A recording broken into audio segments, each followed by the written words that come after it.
Nou begin ik als eerst met naast mij Kisha Canwood. Yes. Perfect. Engelse achternaam, maar wel gewoon het interview in het Nederlands. Ja. En jij bent een podcastmanager, onder Ja, andere. klopt. En kijk, hier bij Frict gaat alles over verbinding, verhalen, geluid en ook samenwerking. En daarom hebben we eigenlijk jullie beiden uitgenodigd. Ehm, omdat jullie jullie laten zien wat krachtig communiceren is. En jullie zorgen hiervoor eigenlijk binnen organisaties, zowel in Nederland als op internationaal niveau.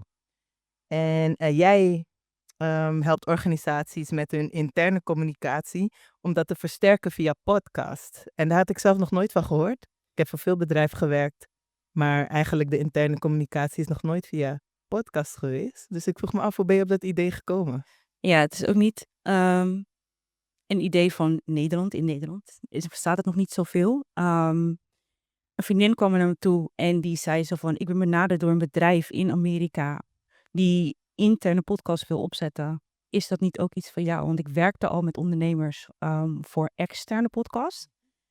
Maar inderdaad, het idee triggerde mij toen zij dat aangaf. En ik dacht van, ja, dit is echt iets voor mij. Want helemaal na corona merk je dat het bij bedrijven, de communicatie eigenlijk versnipperd is. Het is heel veel in je eigen team wordt er gecommuniceerd. Of je gaat naar kantoor met je eigen team medewerkers. Maar je raakt niet meer het hele team. En als het wel het hele team is het eigenlijk alleen maar zenden. En met een interne podcast kan je dat op een andere manier brengen. Ik heb ook zelf een reorganisatie meegemaakt waarbij er letterlijk een mail uit werd gestuurd van, ja, deze mensen zijn ontslagen, super plat. En ik dacht, ja, dit kan echt op een andere manier gebracht worden. En ik weet zelf hoe krachtig een podcast kan zijn. Dus dat is eigenlijk de reden. Ja, oké. Want als je dat zo zegt, voor mij best wel herkenbaar. Ik denk dat het misschien ook wel bij jullie wel eens is voorgekomen dat je een mailtje voorbij zag komen en dacht, oh, Henk werkt hier niet meer blijkbaar. Of een bepaald e-mailadres was uit het bestand omdat die persoon er gewoon van de een op andere dag niet meer was. Maar dan vraag ik me toch af van hoe is een podcast dan krachtiger dan een nieuwsbrief? Vaak krijg je nieuwsbrieven of wat is het, een teammeeting. Soms tegenwoordig ook nog steeds wel met FaceTime. Of, of zo'n mail van Ingrid werkt er niet meer. Ja, nee, in een podcast breng je natuurlijk meer emotie over. Je brengt veel meer nuances over van wat je wil brengen. En je kan veel meer delen. En mensen horen ook tussen de regels door wat je zegt. Dus als jij je stem gebruikt of als jij een verhaal vertelt, dan kan je meer herkenning creëren dan een hele platte tekst. Ja. En dat is het verschil. En daardoor maak je ook wel krachtige verbinding.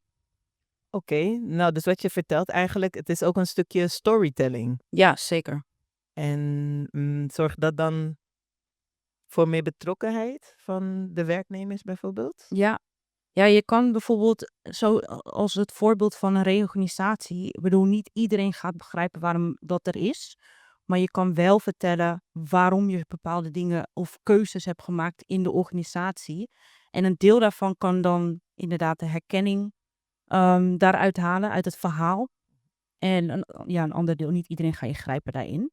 Maar je kan heel vaak de herkenning daardoor pakken. En storytelling houdt ook in dat je dus op een bepaalde manier vertelt waarbij of waardoor mensen dingen sneller opslaan. Dus weten van, dit is wat je verteld hebt en dat is de reden waarom. Dus dat stukje. Oké, nogmaals, ik heb het zelf nog nooit gezien, dus ik vind het super interessant. Hoe ziet het er dan ongeveer uit? Moet ik dan ook voorstellen dat ik toch een linkje krijg als werknemer, dat ik daarop klik en dat er dan een verhaal ontstaat? Luister je podcast? Jawel. Ja, dus de meeste mensen luisteren podcasts of via Spotify of via Apple Podcasts. Nou, dat is eigenlijk hetzelfde wat je zou kunnen doen voor organisaties. Een bepaalde app. En je kan dan gesloten podcast, noem je dat, voor je organisatie creëren. Waardoor je dus echt de flexibiliteit voor je medewerkers behoudt. Zodat ze niet achter de computer per se hoeven te zitten om te horen wat jij wil vertellen of wil delen met het team. Dus dat is eigenlijk dezelfde manier. En eigenlijk een hele makkelijke manier om de communicatie te behouden binnen je bedrijf. Je hoeft niet achter een computer te blijven. Perfect. Ja. En jij in het bijzonder werkt met veel sociale ondernemingen. Ja. En ja, daar bij sociale ondernemingen denk ik toch wel vaak aan bedrijven met een missie, vooral een maatschappelijke missie. Klopt. En hoe vertaal je dan zo'n maatschappelijke missie in een audioverhaal, met maar zo te zeggen, en die je dan ook echt raakt? Ja, daar kan je echt storytelling in gebruiken. Dus je kan echt de missie die je wilt delen, kan je in een storytelling manier vertellen. Dus waarom überhaupt die missie bestaat. Wat is de reden erachter? Maar ook wat je verwacht van je medewerkers in de missie. Dus waarom je heel graag zou willen dat dat de medewerkers eigenlijk ambassadeurs worden voor jouw bedrijf. En het ook nog gaan uiten. En dat maakt het juist zo krachtig, dat je dat kan vertellen met alleen je stem eigenlijk. Ja, Ja. oké. En dan denk ik nogmaals, want ik denk niet... Mag ik even aan het publiek vragen? Wie heeft wel al zo'n interne podcast op zijn werk meegemaakt of gezien? Ja, één persoon. Ja, dat is dus bijna niemand, nogmaals. Dat is, als je dan nu bedrijven zou aanraden om hierin de eerste stap te gaan maken. Want er zijn vast bedrijven die dit overwegen. Waar zouden ze moeten beginnen? Ja, ik zou zeggen, houd het simpel en bedenk wat je doel is met een interne podcast. Want je kan heel veel verschillende richtingen op. Dus ik zal echt denken in projectbasis. Denk bijvoorbeeld aan een onboarding podcast. Of denk aan het verhaal van de medewerkers. Dus dat je de medewerkers in het zonnetje zet. En op die manier het verhaal uit laten schrijven en zo'n serie te creëren. Dus ik denk dat dat de makkelijkste manier is om te beginnen met de podcast. En als je niet weet hoe een podcast setup wordt gedaan, neem dan contact op met een expert, zou ik zeggen. Misschien ook met jou? Ja, met mij. Ja, nou, perfect. Ja. We gaan straks even naar je socials en zo. even reclame maken natuurlijk. Maar het gaat nu even om Frict. Yes. Want ja, ook hier podcast en creatieve expressie is ook wel degelijk waar Frict Amsterdam voor staat ook. Dus hoe zie jij de rol van audio en podcasting, zeg maar, binnen creative communities zoals deze, zeg maar. En dan ook misschien gelinkt naar jouw werk. Ja, goede vraag. Ik zie Frict als het is een creatieve space waarbij verbinding heel erg sterk staat. En ik denk dat je met je stem echt die verbinding kan creëren. En dat kan door zelf dingen te vertellen, maar ook door te luisteren naar mensen.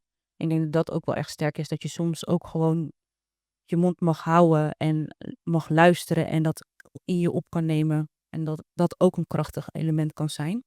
Dus en daardoor is bij audio een heel sterk, dat is podcast, is heel sterk daarin. Oké, nou, dankjewel. Alsjeblieft een applaus voor Kisha.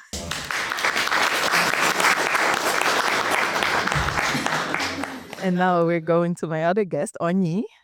Hello. Hi. Did you understand a little bit? Not at all. Dankjewel.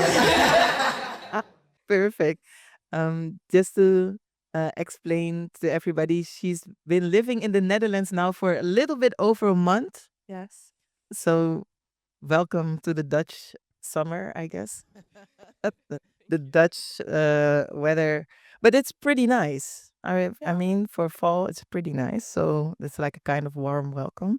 I wanted to ask you to introduce yourself a little bit about your function, what you had before, where you came from, and why you decided to come to the Netherlands. Well, to make a long story short, because we could be here all night. I'm originally from Nigeria, but recently I've lived in the United States for the past 15 years. I moved to the Netherlands partially because I worked in international development, so much of our funding was from the U.S. government. And when the current administration went into office, they slashed a lot of that money. So hundreds, tens of thousands of people probably lost their jobs, but at my company, like 400 people lost their jobs. And rather than competing in a market with people that have been doing this industry since before I was even born, I decided, okay, let me start my own company. I have family that lives here. My mom's lived here for the past 6 years, so the Netherlands made the most sense. I've been working although in international development, I work specifically in strategic communications. And so I'm using that experience to start my own company as well as a podcast. I have a TikTok account where I talk mostly, and I want to sort of take those conversations and make it more long form, talk to interesting people. I'll talk about that a little bit more later. But yeah, that's the quick rundown of why I'm here. All right. Well, welcome again. Um, so you've worked with international organizations and nonprofits as well for over 5 years.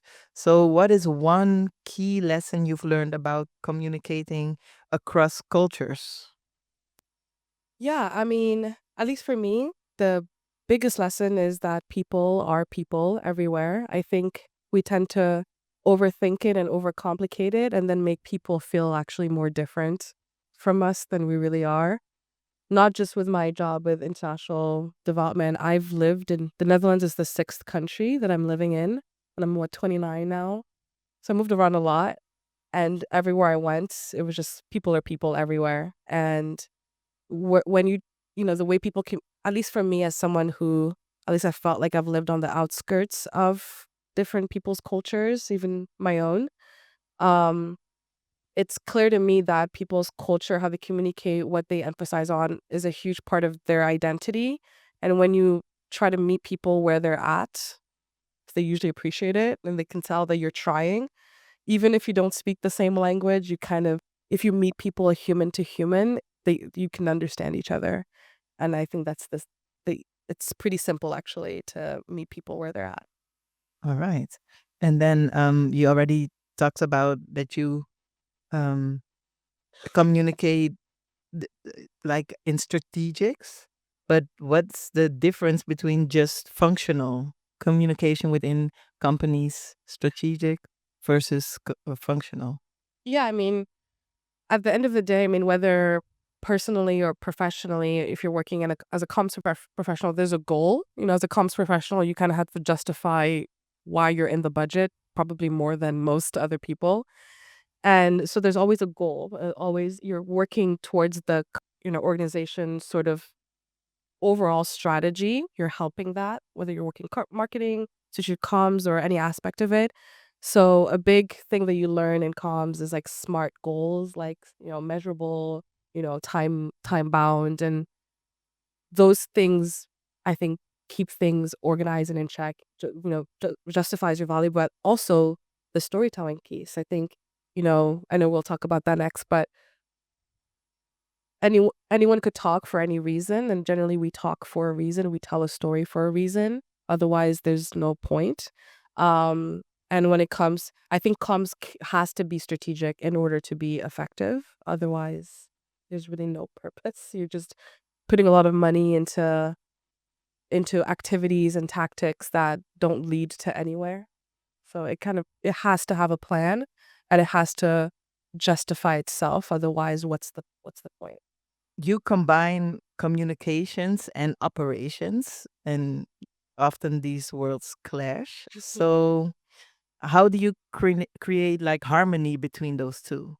Well, in Storytelling and reality, structure. yes. In reality, at work, you end up being kind of a project manager, which was a lot of, I mean, creativity is something that, and creativity and structure don't really technically go hand in hand. I mean, and so it's really hard to rein in creativity. You're creating this, let's say you want to create a newsletter or something, or editorial, and you have like a timeline, you're kind of managing a bunch of writers and their creativity and their process. And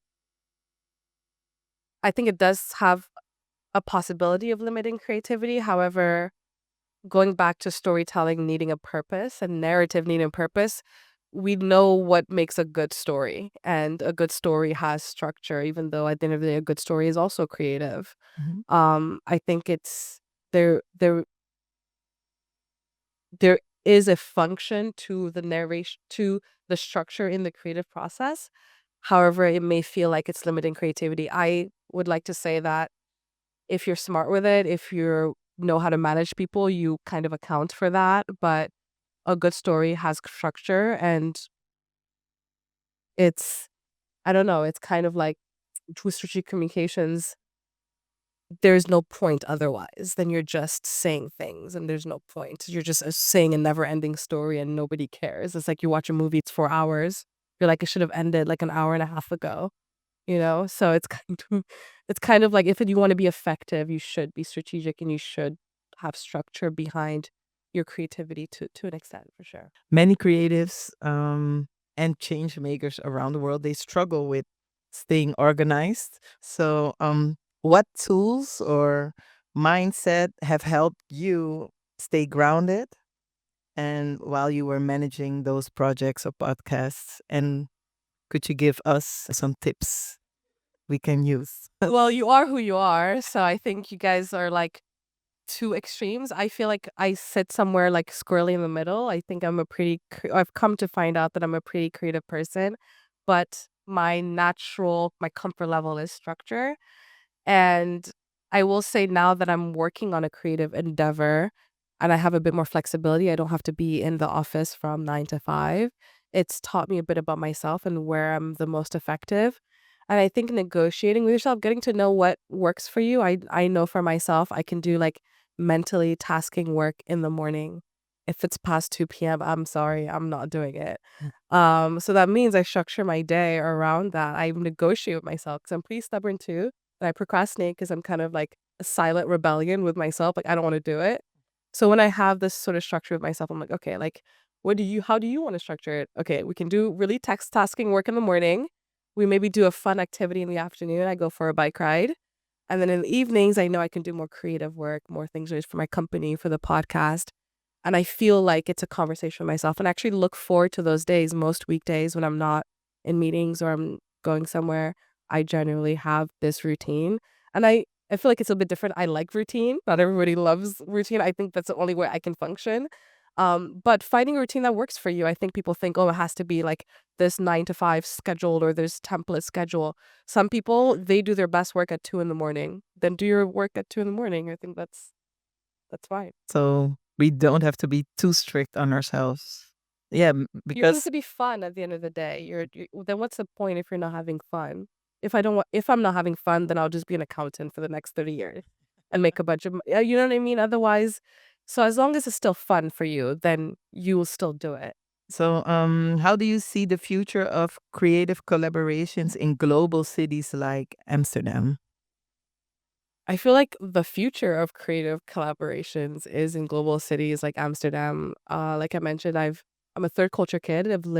Sixth culture kid. I've lived in 6 different countries.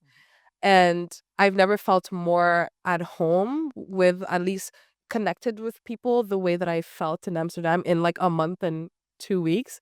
I spent almost 10 years in the DC area and I really struggled to find people like me.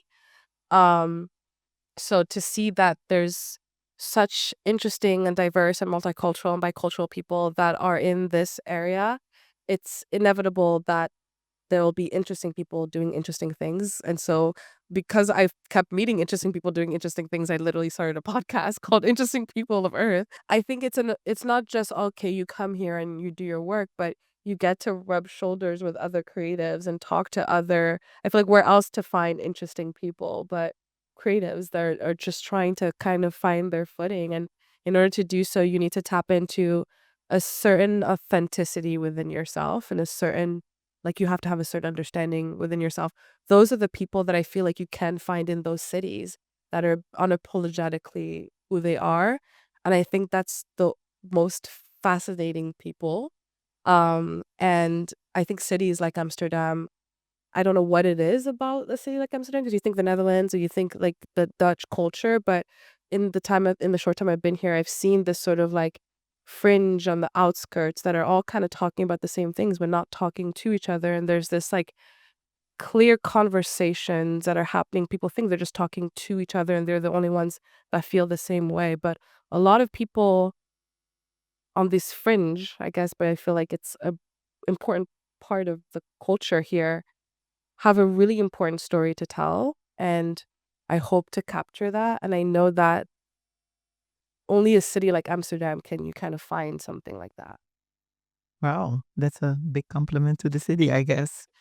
Um, um, well, your work is all about connecting across borders, true stories. So, if you could give a message to everybody here tonight, what would it be? It's a big one. Uh, I guess I'll just land on people are people everywhere. Um, I think I'll go back to what I said earlier of I think we tend to overthink it. But I think at the end of the day, everywhere you go, people want similar things, if not the same things. And remembering that I think helps bridge cultures a bit better. Applaus.